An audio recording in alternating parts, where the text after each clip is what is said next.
పాక్ మాజీ ప్రధాని ఇమ్రాన్ ఖాన్కు మరొకసారి బిగ్ షాక్ తగిలింది.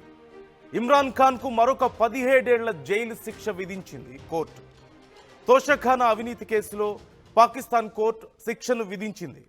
ఇమ్రాన్ ఖాన్తో పాటుగా ఆయన మాజీ భార్య బుష్రా బీబీకి కూడా 17 ఏళ్ల జైలు శిక్షను విధించింది. ఈ 17 ఏళ్ల జైలు శిక్షతో పాటు 10 మిలియన్ల జరిమానాను కూడా విధించింది.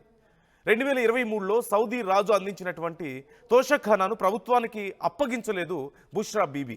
తోషఖానా అప్పగింతలో అవినీతికి పాల్పడ్డారంటూ ఇమ్రాన్పై ఆరోపణలున్నాయి. ఈ కేసు విచారణలో ఇమ్రాన్ ఖాన్ను దోషిగా తేల్చింది ఇస్లామాబాద్ కోర్టు. ఇప్పటికే అవినీతి కేసులో ఇమ్రాన్ ఖాన్కు 3 ఏళ్ల జైలు శిక్ష మనం చూస్తున్నాం. తాజాగా మరొక అవినీతి కేసులో 17 ఏళ్లు జైలు శిక్ష విధించింది ఇస్లామాబాద్ కోర్టు. ఈ తోషఖానా గిఫ్ట్స్ విషయంలోనే పెద్ద అవినీతికి పాల్పడ్డారంటూ తెలుస్తోంది.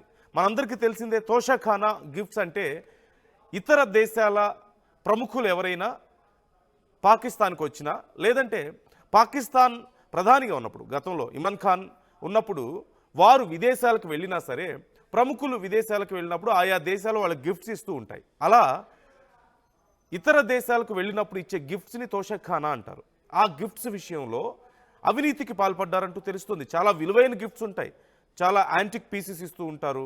లేదంటే దుబాయ్ లాంటి దేశాలకు వెళ్తే అక్కడ గోల్డ్ గిఫ్ట్స్ అనేవి చాలా కామన్గా ఇస్తూ ఉంటారు.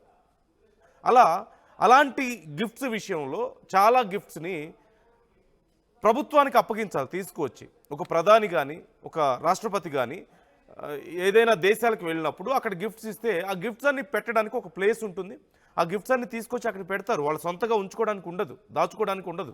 కానీ ఇమ్రాన్ ఖాన్, అతని భార్య ఈ గిఫ్ట్స్ విషయంలో అవినీతికి పాల్పడి ఆ గిఫ్ట్స్ని తామే ఉంచుకున్నారని, తామ దగ్గరే ఉంచేసుకొని ప్రభుత్వానికి ఇవ్వలేదని, ఇలా అవినీతికి పాల్పడినందుకు 17 ఏళ్ల జైలు శిక్ష, $10 మిలియన్ జరిమానాగా విధించారు.